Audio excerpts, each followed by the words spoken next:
Dear students, हम लोग आज एपी के ही कुछ क्वेश्चंस को लगाएंगे। मैंने 5 क्वेश्चंस आप लोग के लिए तैयार किए हैं जो कुछ डिफरेंट है, सब्जेक्टिव टाइप है। तो मैं पहले 5 क्वेश्चंस को आपके लिए रिपीट कर रहा हूँ, ठीक है। वीडियो में जैसा मैं दिखाने की कोशिश भी कर रहा हूँ आपको, और मैं एक बार इसको रीड भी कर रहा हूँ। Okay, now the first question is A spiral is made up of successive semicircles with centers alternately at A and B, starting with the center at A of radii 0.5 cm, 1 cm, 1.5 cm, 2 cm as shown in the given figure. I will show you that figure. Okay. What is the total length of such a spiral made up of 13 consecutive semicircles? Okay, and the value of pi is given 22/7. The second question is 200 logs are stacked in such a way that there are 20 logs in the bottom row, 19 in the next row, and 18 in the next row, and so on. In how many rows 200 logs are placed, and how many logs are there in the top row? This is second question. Now the third question is, two APs have the same common difference.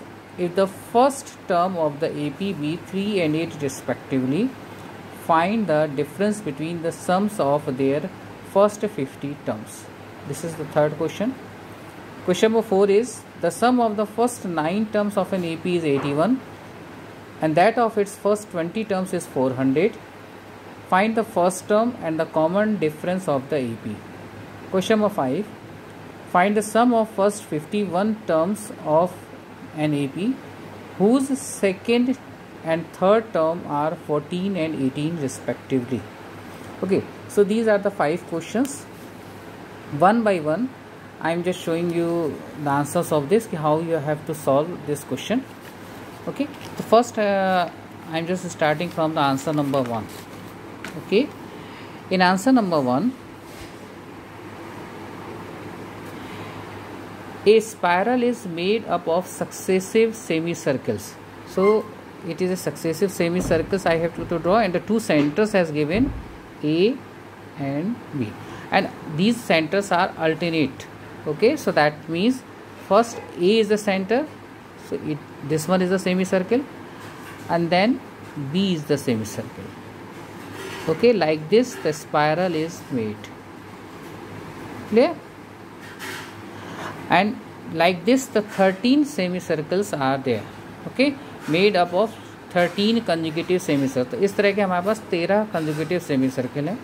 A और B हो गया। हमने इस first loop को नाम दिया है L1, ये जो सेकंड लूप है इसको हमने नाम ले लिया L2, ये थर्ड सेमी सर्कल के लूप को नाम दे दीजिए L3, इस चौथे सेमी सर्कल का हमने नाम दे दिया L4।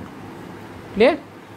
चलिए, सो L1, L2, L3, L4, late L1, L2, L3, और टोटल हमारे पास कितने हैं? 13 लूप्स हैं। सो हमने इनको मान लिया कि be the length of semicircles of radii, semicircles of radii. Clear? And the radius that is given in the book, it is 0.5, 1, 1.5, 2, and so on. Okay, so here of radii 0.5 centimeter. 0.5 means this one, the first one is 0.5, 0.5, then 1 centimeter, then 1.5 centimeter, and so on.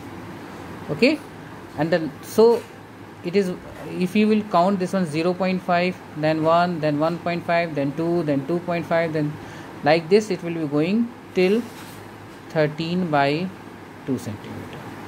Clear? So last one is 13/2. So first one, it is a semicircle. The circumference of the semicircle, circumference of the circle is 2 pi r. The circumference of the semicircle is 2 pi r by 2, that means pi r. So for L1 it is pi r1, so r1 is this one, so it is become pi into 0.5.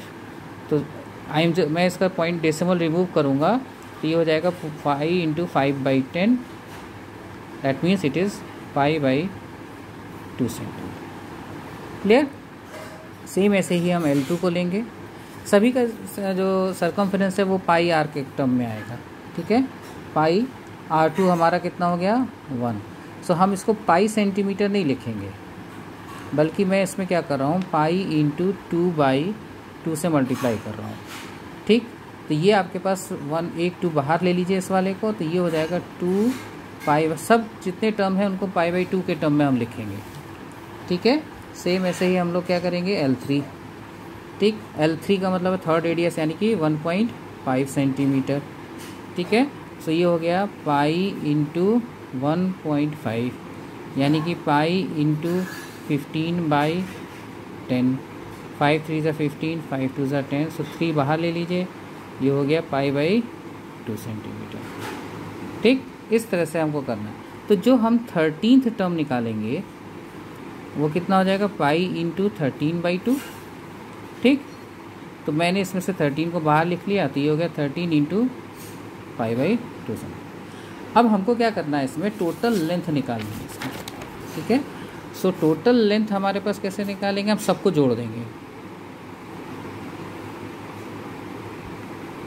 So total length निकालने के लिए आप सबको जोड़ दीजिए। तो पहला वाले का कितना आया था पाई/2, दूसरे वाले का कितना आया था 2 इंटू पाई/2, तीसरे वाले का कितना आया था 3 इंटू पाई/2, और जो 13th वाला आया था उसका आया था 13 इंटू पाई/2। अब सब में पाई/2 है तो पाई/2 का कॉमन निकाल लीजिए, ठीक। तो ये हो गया 1 + 2 + 3 डॉट डॉट डॉट प्लस 13, ये AP हो गया, ठीक है। इसको हम सॉल्व कर लेंगे। पाई/2 टोटल कितने टर्म है 13, तो n/2, 2a ये है तो 2a प्लस n-1, 13 टर्म थे तो n-1 मतलब 12, d कॉमन डिफरेंस 1,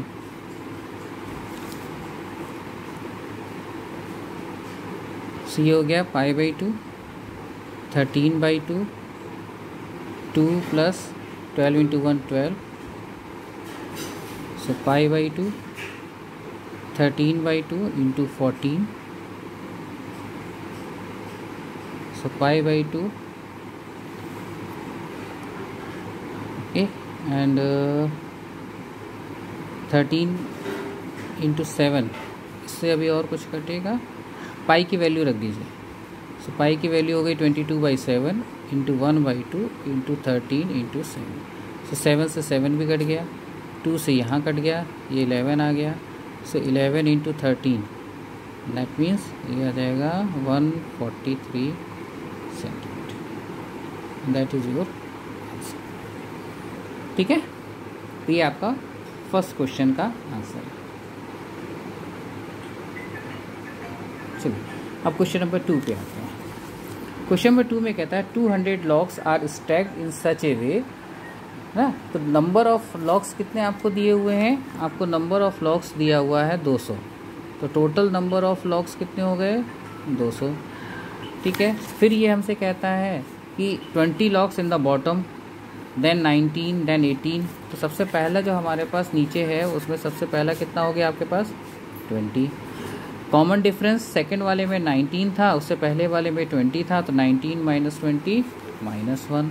अब हम SN का फार्मूला लगा देंगे, SN = n/2 2a प्लस तो n तो हमको पता ही नहीं है, 2a plus n-1 into d-1, सो ये हो गया 200 n/2 40, इसको मल्टीप्लाई कर दीजिए -n+1, ठीक है। सो ये हो जाएगा आपके पास 400, 2 को इधर ट्रांसपोज कर दीजिए, और ये हो गया n, और ये हो जाएगा 40 + 1 41 - n, ब्रैकेट को ओपन कर दें तो ये हो जाएगा 41n - n²। इन सारे को वैल्यू को राइट हैंड साइड से लेफ्ट हैंड साइड में शिफ्ट कर दीजिए, तो ये -n² है, ये पॉजिटिव हो जाएगा, तो n² minus 41n plus 400 is equal to 0। ठीक, क्वाड्रेटिक इक्वेशन बन गई भाई। अब इस क्वाड्रेटिक इक्वेशन को फैक्टराइज कर दीजिए, तो ये 400 जो है ये आपका 25 × 16 में ब्रेक होगा।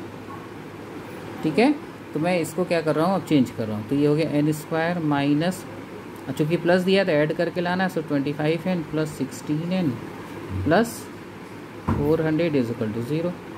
ब्रैकेट ओपन कर दीजिए, n² minus 25n minus 16n plus 400 is equal to 0। n को कॉमन निकाल लीजिए, सो n माइनस 25, 16 यहाँ से कॉमन, तो n minus 25 is equal to 0, n minus 16, n minus 25 is equal to 0। So there is 2 possibilities कि या तो n 16 है और या 25। अब आपको चेक करना पड़ेगा कि 16 वाला और 25 ये दोनों उसके लिए एग्जिस्ट कर रहे हैं कि कोई इनमें से एक एग्जिस्ट कर रहा है। ठीक है, तो अब हम इसको चेक करेंगे। तो पहले हम n इज इक्वल टू 16 रखते हैं, यानी मेरे पास अगर 16 टर्म्स हैं तो 16वां जो मेरे पास लॉग होगा, 16वें पे यानी 16वें टॉप पे जो हमारे पास लॉग होगा, उसके लिए हमारे पास a प्लस 15d। a आपके पास कितना था 20, d कितना था आपके पास -1, तो आपके पास ये कितना आ गया 5। ठीक, और अगर हम n इज इक्वल टू 20 रखते हैं तो t20 सॉरी 25 अगर हम रखते हैं तो t25 is equal to a यानी कि 20 प्लस n-1 यानी कि 24 इंटू d -1, तो यानी ये हो गया 20 माइनस 24, दैट इज। तो नंबर ऑफ लॉग्स जो हैं वो निगेटिव नहीं हो सकते, है ना। Number of logs can not be negative, so t is equal to 16 is your correct answer. Is it clear? चलो अब आते हैं थर्ड क्वेश्चन पे। थर्ड क्वेश्चन था कि 2 AP हैं, 2 APs have the same common difference, यानी उनका जो डिफरेंस है वो सेम है। ठीक है, तो उनका डिफरेंस अगर सेम है तो हमने मान लिया कि भाई d1 is equal to d2 is equal to d। ठीक, अब ये कहता है इसमें कि if the first term of the AP is 3, तो a हमने मान लिया, जो फर्स्ट AP का है वो a1 को 3 मान लीजिए, और जो सेकेंड वाला AP है उसके फर्स्ट टर्म को 8 दिया है। ठीक है, तो 8 find the difference between a sum of their first 50, यानी दोनों के 50 टर्म्स का हमको डिफरेंस निकालना। तो हम पहले वाले टर्म्स का 50 टर्म्स का सम निकाल लेते हैं, इसको s-50 लिख लीजिए, तो ये हो गया n/2 2a, पहले वाले टर्म्स का फर्स्ट टर्म 3 है, प्लस n-1 यानी कि 49 इंटू d, तो ये आ जाएगा आपके पास 25, 6 प्लस 49d। ठीक है, सो 25 6 150 एंड 25 इंटू 49, ये आएगा आपके पास 1225d। इसको इक्वेशन नंबर 1 मान लीजिए। दूसरे वाला AP निकाल लीजिए, इसको s" मान ले रहा हूँ, तो 50/2, इसका जो फर्स्ट टर्म है वो 8 है, तो 2 into 8 plus 49d, 25 16 plus 49d, 25 into 16 400, 25 into 49 1225d। इसको इक्वेशन नंबर 2। अब ये कह रहा है find the difference between the sum of their 50 term, यानी इन दोनों का हमको डिफरेंस चाहिए। ठीक है, तो हमने दोनों को माइनस कर देते हैं, s"50 माइनस s-50। ठीक, so ये हो गया 400 plus 1225d minus 150 plus 1225d। और नाउ हम लोग जो है क्या कर रहे हैं, इसका ब्रैकेट ओपन कर दे रहे हैं, सो 400 plus 1225d minus 150 minus 1225d, सो ये d और ये d cancel, 400 minus 150 250। Okay, understood? कोई कन्फ्यूज़न हो तो आप हमको मैसेज कर सकते हैं। ठीक है, मेरा पर्सनल व्हाट्सएप नंबर तुम लोग के पास है ही है, तुम लोग चाहो तो मुझे उस पर मैसेज कर सकते हो अगर तुम लोगों को कोई डाउट होता है तो। चलिए अब आते हैं हम लोग क्वेश्चन नंबर 4 में। क्वेश्चन नंबर 4 था the sum of first 9 term of an AP, यानी कि पहले 9 टर्म्स का सम 81 है और पहले 20 टर्म का सम 400 है। हमको इनका फर्स्ट टर्म और कॉमन डिफरेंस बताना है। तो अगर S 9 है तो इसका मतलब है 9/2 2a प्लस n-1, तो 9 - 1 8 हो जाएगा, तो 8d, और ये कितना हो गया 81। ठीक है, चलिए तो इसमें से आपके पास 2 कॉमन है। ठीक है, तो 2 कॉमन निकाल लीजिए। ये क्या बचा, a plus 4d is equal to 81, 2 से 2 कैंसिल, और ये 9 है और ये 81 है, ये भी कट जाएगा। So a plus 4d is equal to 9, equation number 1। ठीक है, चलिए अब आते हैं हम लोग दूसरा वाले ट्रिक जो दिया हुआ है। तो S20 का मतलब 400, 20/2 2a प्लस n-1, तो 20 है तो इसका मतलब कितना हो जाएगा 19d, ये कितना हो गया 10। So 400 is equal to 10 2a plus 19d, यानी आपके पास आ गया 2a plus 19d is equal to 40। ठीक है, अब हमारे पास इसको इक्वेशन नंबर 2 मान लीजिए। इक्वेशन नंबर जो 1 दिया हुआ था a प्लस 4d, तो हम इसमें और इसमें a को कैंसिल कर सकते हैं। तो इक्वेशन 1 में मैं 2 से मल्टीप्लाई कर दीजिए, तो ये हो जाएगा 2a plus 8d is equal to 18, और इसको इक्वेशन 2 से माइनस कर दीजिए, ये कट गया। 19 - 8 11d, 40 - 18 22, तो d कितना आ गया आपके पास 2। ठीक, अब इस d इज इक्वल टू 2 को इक्वेशन नंबर 1 में रख दीजिए, तो ये आ जाएगा a plus 4 × 2 is equal to 9, a plus 8 is equal to 9, a is equal to 1, तो a is equal to 1 and d is equal to 2। ठीक है, ये आपका क्वेश्चन नंबर 4 का आंसर है। ठीक है, अब आते हैं हम लोग लास्ट क्वेश्चन पे आज के, क्वेश्चन नंबर 5। क्वेश्चन नंबर 5 में कहता है कि find the sum of first 51 terms of an AP whose second and third term are 14 and 18। तो आपको सेकेंड और थर्ड टर्म दिया हुआ है, आपको सेकेंड और थर्ड टर्म दिया हुआ है। तो सेकेंड टर्म है 14 और थर्ड टर्म है आपके पास 18। तो कॉमन डिफरेंस का मतलब क्या हुआ, third term minus second term, यानी 18 - 14 4। ठीक, कॉमन डिफरेंस आ गया। अच्छा, सेकेंड टर्म निकालने के लिए हम Tn का फार्मूला लगा दिए, plus n - 1 into D. So T2 is equal to a plus n - 1, 2 - 1 आ जाएगा, तो a प्लस डी, यानी मैं लिख सकता हूँ a प्लस 4, और T2 का इतना दिया हुआ था, T2 आपको 14 दिया हुआ था, यानी a plus 4 is equal to 14, तो a इज इक्वल टू 10। तो आपके पास डिफरेंस भी आ गया, फर्स्ट टर्म भी आ गया।